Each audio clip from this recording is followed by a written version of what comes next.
क्या आप जानते हैं बॉलीवुड की देसी गर्ल प्रियंका चोपड़ा और अमेरिकन सिंगर निक जोनस का प्यार मोबाइल फोन से ही परवान चढ़ा था। प्रियंका एक इंटरव्यू में बता चुकी हैं कि टीवी सीरीज क्वांटिको देखने के बाद निक ने प्रियंका के को स्टार ग्राहम रोजर्स को मैसेज किया, प्रियंका इज वाओ, यानी प्रियंका तो गजब की हैं। फिर 8 सितंबर 2016 को निक ने प्रियंका को ट्विटर पर एक मैसेज भेजा जिसमें उन्होंने लिखा कि मुझे म्यूचुअल फ्रेंड से पता चला कि हम मिल रहे हैं। प्रियंका ने जवाब दिया, मेरी टीम इस मैसेज को पढ़ रही है, आप मुझे मोबाइल फोन पर मैसेज भेजिए। इसके बाद दोनों की मोबाइल पर चैट हुई और कॉलिंग शुरू हो गई, जो बाद में रोमांस में बदल गई। आगे की कहानी तो आप जानते ही हैं। इन दिनों वैलेंटाइन वीक चल रहा है, हवा में रोमांस तैर रहा है। ऐसे माहौल में न जाने कितने लोगों ने मोबाइल से अपने दिल का हाल चंद सेकंड में बयां किया होगा। पर ये जान लीजिए कि एक मैसेज या एक कॉल से शरीर के हैप्पी हार्मोन्स एक्टिवेट हो जाते हैं और रेडियो वेव की तरह प्यार की तरंगें हवा में घुलने लगती हैं। Statista.com की 2021 की रिपोर्ट बताती है कि देश की 140 करोड़ आबादी में से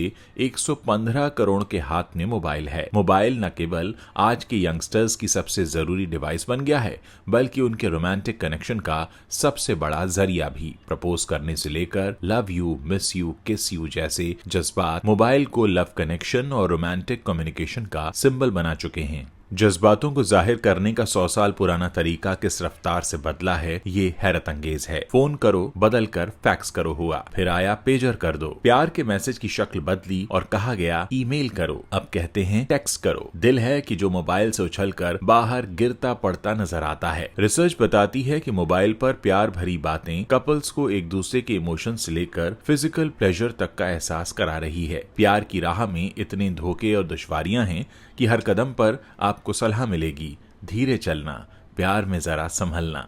यही वजह है कि मिलते ही लोग सबसे पहले मोबाइल नंबर मांगते हैं, ताकि बात आगे बढ़ाने से पहले कॉल और चैटिंग से एक दूसरे को जान सकें, एक दूसरे को समझ सकें। लड़कियां खासकर इस बात का ख्याल रखती हैं कि अगर किसी ने सेक्स चैट और न्यूड तस्वीरों की डिमांड की तो रेड अलर्ट समझकर तुरंत नंबर ब्लॉक कर दें, और अगर इरादे नेक लगे, बातें पसंद आईं, तो मोबाइल पर उंगलियां स्पीड से दौड़ती हैं और प्यार का पहिया तेजी से घूमने लगता है। मोबाइल फोन के इस्तेमाल ने कपल्स के बीच बातचीत के तौर तरीके बदल दिए हैं, जिससे कॉल मी, टेक्स्ट मी जैसे नए नए टर्म्स बन चुके हैं और फीलिंग्स जताने के लिए अब इमोजी, जिफ, स्टिकर और मीम जैसी तरकीबें भी आ गई हैं। टेक्नोलॉजी और इंसानों के संबंधों पर रिसर्च करने वाली Christine Faulkner south bank university London में सोशल टेक्नोलॉजी पढ़ाती हैं। उन्होंने अपनी एक रिसर्च में पाया कि अधिकतर लोग अपने रिश्ते को बनाए रखने के लिए कॉल्स और मैसेजेस ही करते हैं। 2/3 मैसेजेस रोमांस और दोस्ती को बरकरार रखने के लिए किए जाते हैं। मोबाइल रोमांस के असर से हमारे हार्मोन्स भी अछूते नहीं रहते। पार्टनर की हर कॉल या मैसेज पर हार्ट बीट तेज क्यों हो जाती है, इसके पीछे भी एक साइंस काम करती है। कोई गुड न्यूज हमें जिस तरह से खुशी देती है, प्यार करने वालों के लिए आई लव यू के 3 शब्द ही वही काम करते हैं। इतना ही नहीं, I am sorry, I miss you, I want to see you जैसे मैसेजेस भी आपकी बॉडी में डोपामाइन लेवल को बढ़ा देते हैं। डोपामाइन प्यार की शुरुआत में अपने चरम पर होता है। लव साइंस की बात करें तो जब कोई इंसान अपने चाहने वालों का चेहरा या फोटो देख लेता है तो दिमाग का रिवॉर्ड सेंटर एक्टिवेट हो जाता है। इससे चंद सेकंड में ही व्यक्ति उत्साह और खुशी से भर जाता है। उसका असर नशे जैसा होता है। इसके पीछे हार्मोन की साइंस ही है। जब भी किसी रिश्ते में गहराइयां पनपती हैं, तब ऑक्सीटोसिन हार्मोन अपना काम शुरू करता है। ये रिश्ते में स्थिरता लाता है।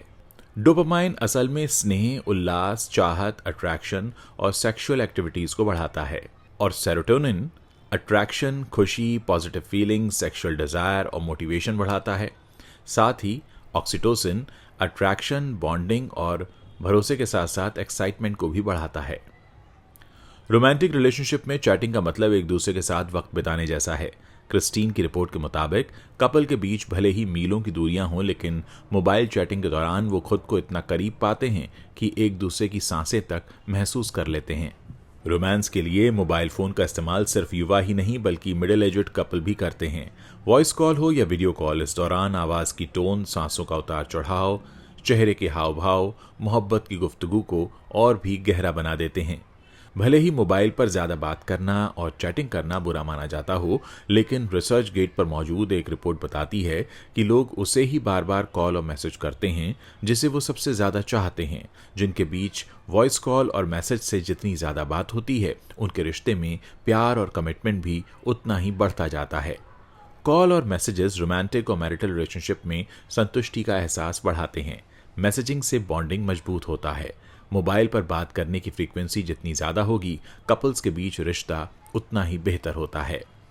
कनाडा में ह्यूमन सेक्सुअलिटी पर रिसर्च करने वाली उज़मा रहमान के मुताबिक खासकर महिलाएं अपने पार्टनर से बात करने के बाद ज्यादा खुश होती हैं। रोमांटिक कम्युनिकेशन की क्वालिटी बेहतर होती है और रिश्तों में दूरियां पनपने की गुंजाइश नहीं रहती। एक रिसर्च ये भी बताती है कि पुरुषों को मोहब्बत जल्दी होती है।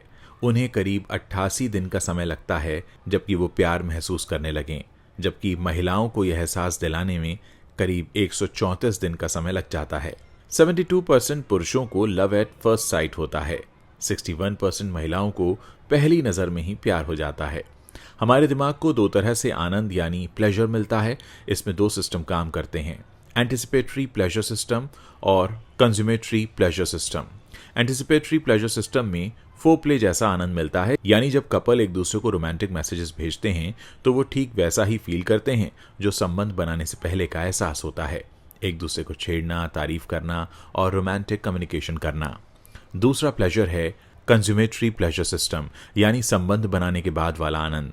जो पार्टनर मैसेज पर फिजिकल रिलेशन की बातें करते हैं, उनके अंदर वैसी ही एक्साइटमेंट आने लगती है। ये चैट उन्हें प्लेजर भी देती है। यूनिवर्सिटी ऑफ वॉशिंगटन की रिसर्चर कैरोलिन ने बेंगलुरु में जॉब करने वाले 18 से 30 साल के यंग प्रोफेशनल्स पर एक सर्वे किया, जिसमें उन्होंने पाया कि अरेंज मैरिज के लिए परिवार वाले जब लड़के लड़की को मिलाते हैं तो मौका पाते ही उनका पहला सवाल होता है, तुम्हारा मोबाइल नंबर क्या है। फिर बातचीत शुरू करके एक दूसरे को जानने समझने की शुरुआत करते हैं। मनोचिकित्सक डॉक्टर अवनी तिवारी के अनुसार मोबाइल ऐसा डिवाइस है जिसके जरिए कपल्स एक दूसरे के लिए 24/7 मौजूद रहते हैं। इमोशन बांटना हो या डेली रूटीन बताना हो, आपका प्यार एक कॉल या मैसेज पर आपके लिए मौजूद है। मोबाइल ने कपल्स के लिए पर्सनल चैट रूम क्रिएट किया है। इस तरह से मोबाइल लव कनेक्शन और कम्युनिकेशन का सिंबल बन चुका है। अगर कोई अपने पार्टनर को भले ही गुलाब खरीद कर न दे पा रहा हो, लेकिन अपनी फोटो ही भेज दे तो दूसरा देखकर खुश हो जाता है। यानी मोबाइल अब प्रेमियों के लिए उनकी पर्सनल स्पेस का काम करता है। मोबाइल ने कई बहानों से लोगों को आजाद किया है। अब बात न करने के लिए सिर्फ 3 ही बहाने बचते हैं, नेटवर्क नहीं है, फोन चार्ज नहीं था या फिर फोन में बैलेंस नहीं था। बेंगलुरु की रिसर्च में ये बात भी सामने आई है कि साथी से नाराजगी जताने का सबसे आम तरीका है बात न करना, जिसमें अधिकतर युवाओं ने बताया कि जब वो पार्टनर से नाराजगी जताने के लिए मैसेज और कॉल का जवाब नहीं देते हैं, कभी कभी वो धमकी तक देते हैं कि फोन पर बात करना बंद कर देंगे। पार्टनर आपका अगर कॉल रिसीव ना करे, मैसेज का जवाब ना दे तो दिल डूबने लगता है। दिल को करार तब आता है जब मोबाइल की स्क्रीन पर पार्टनर का मोबाइल नंबर चमक उठे। कपल्स के बीच प्यार और रोमांस को आसान बनाने वाले मोबाइल फोन की भले ही लाख बुराइयां गिनाई जाती हों, लेकिन जरा सोच कर देखिए कि अगर हीर रांझा, रोमियो जूलियट और लैला मजनू के जमाने में मोबाइल होता तो उनकी मोहब्बत में आई मुश्किलें कितनी कम हो जाती। उम्मीद है ये वीडियो पसंद आया होगा। अगर आगे भी आप इसी तरह के वीडियोस देखना चाहते हैं तो इस चैनल को सब्सक्राइब कर सकते हैं, और अगर वीडियो पसंद आया हो तो इसे शेयर करना मत भूलिएगा।